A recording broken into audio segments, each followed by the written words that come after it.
petty personal nonsense that Philbert Aaron and others were leading against Severin McKenzie, like the head of Nature Island Paper Products. The government chooses now that it's in the public domain to say Lennox Linton is cursing the Venezuelans. I'm not cursing any Venezuelans. I'm not saying anything derogatory of the Venezuelans. I'm not criticizing them. I'm simply stating the facts. But as they emerged. There was an opportunity for us to sell our toilet paper into the Venezuelan market, and we had the Venezuela's money right here that could pay for that toilet paper that was being shipped to Venezuela from Dominica. And the government blocked the deal because they did not like who was behind it, who was going to benefit from it. The Nature Island Paper Products of Severin McKenzie, a former stalwart of the Dominica Labour Party who has since moved on, because he is not going to involve himself in the kind of corrupt, incompetent mismanagement of the Dominica economy that this Roosevelt-Skerrit administration has become famous for.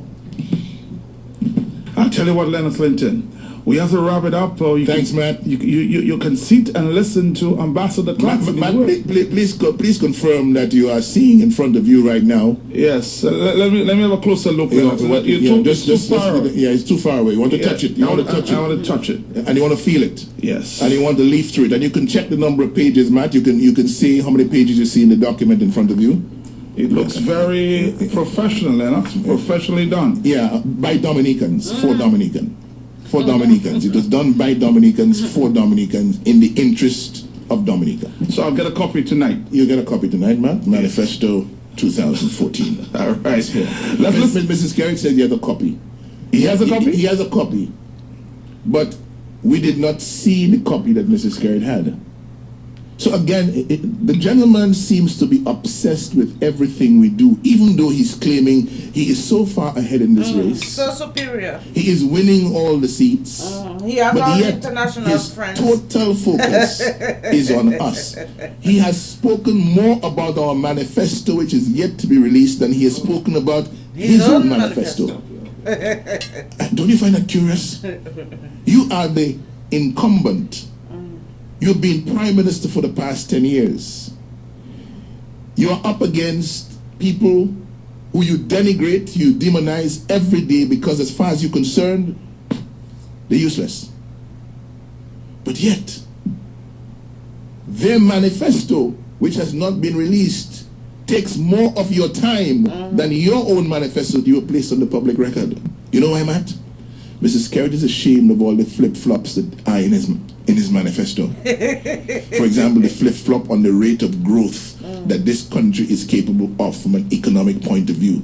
He said 5 to 7% was a pie in the sky. It could not happen. He now has it in his manifesto that he will grow the economy by 5 to 7%, when for the last 5 years, all that he could manage was 0.5% per year.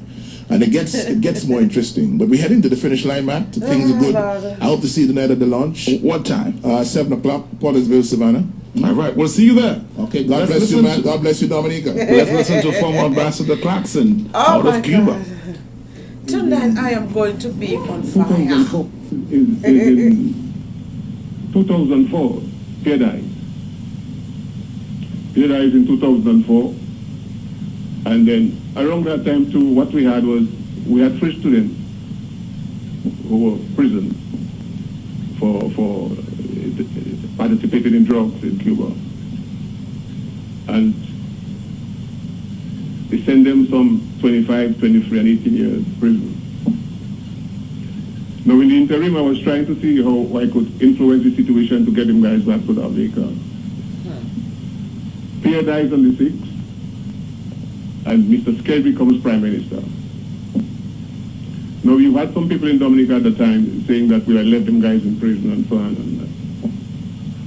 But behind the scenes, I was working behind the scenes. That time I was not the ambassador, but I was the Honorary Consul for Dominica. I was representing the CARI Forum then, promoting trade and investment between Cuba and the region.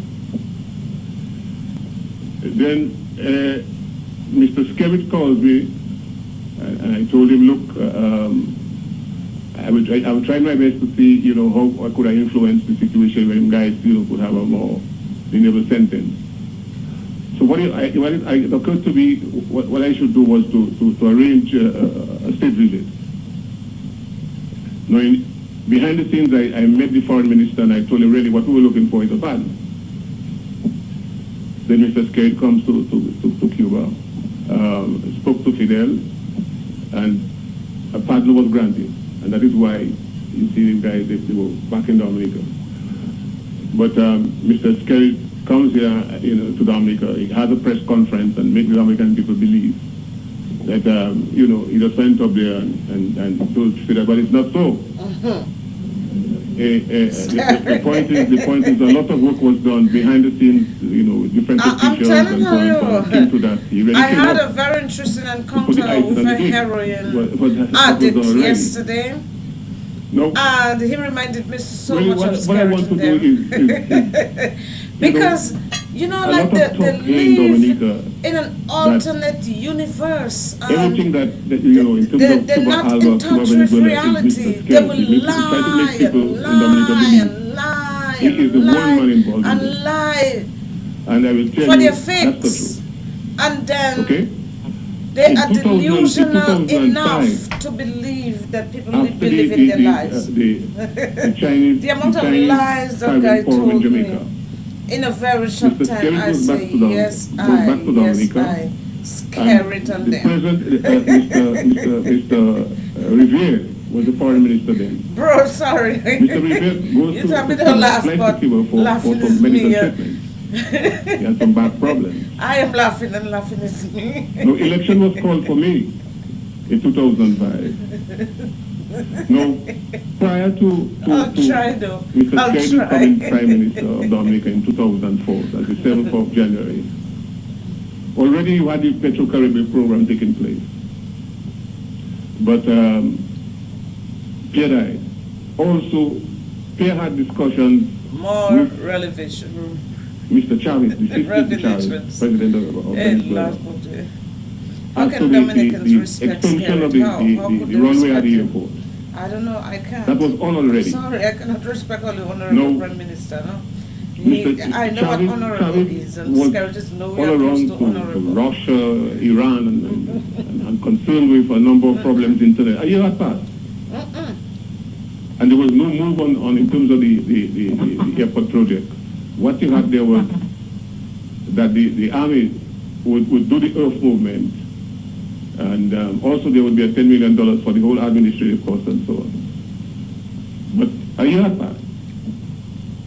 Now, election was called for May. Now, Mr. Skerrit, from that conference in Jamaica, goes back to Dominica. I received a call from him. I received a call from a number of other ministers asking me to see what I could do to expedite, to see how they could get that package from Venezuela. It occurred to me that the best person who could influence the process was President Fidel Castro. So what I did, I spoke to the then foreign minister, and I told him, look, the Prime Minister called me and so on and so on and so on, and that program that Venezuela is supposed to, in terms of the earth movement at the airport and so on, that is behind, and we would like to see some progress on it. Also, practically I had to make up a story. I told him, look, Alba was just formed in 2004, the 14th of December, 2004. But there was no promotion of what Alba was. I remember Alba came about because you had the FTA coming around. And then Chavez and Fidel wanted an alternative because they thought that, the countries of the region would be so exploited by the United States. So they formed on the 14th of December 2014, what they call the ALBA, as an alternative. 2004. So I told him, look, well, he's a new Prime Minister, and the Prime Minister just broke relations with Taiwan, established diplomatic relations with People's Republic and so on, A young guy, and a guy willing to learn and so on and so on. So I told him, well, let us try to help him. Then what? I had a meeting about 1:30. about 3 o'clock that day, a Saturday. Thanks. Mate. I was told to tell Liar. Mr. Kerry to come to Cuba within 3 days. Then what I did, I called him.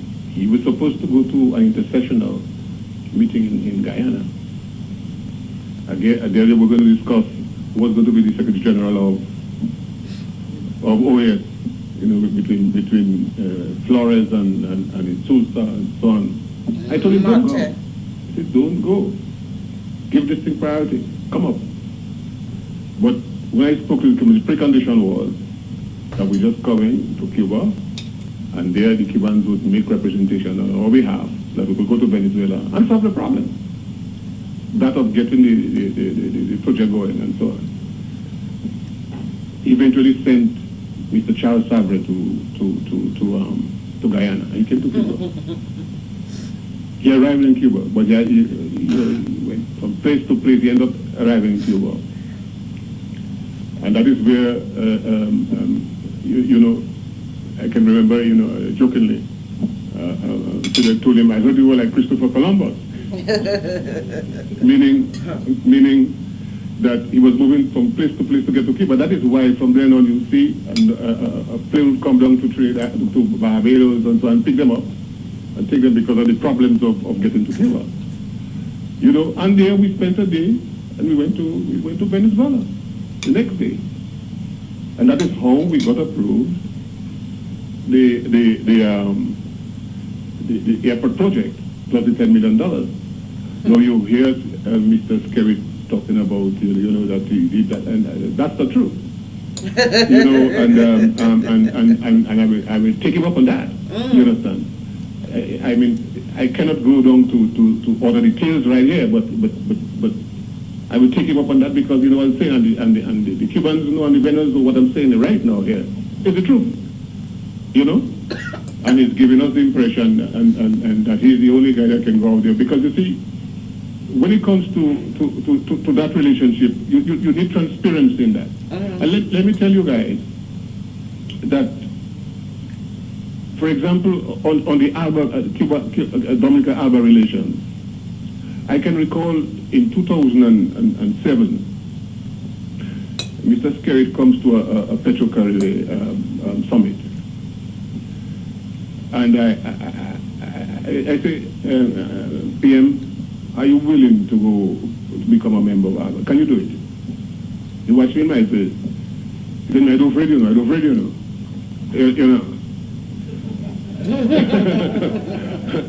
So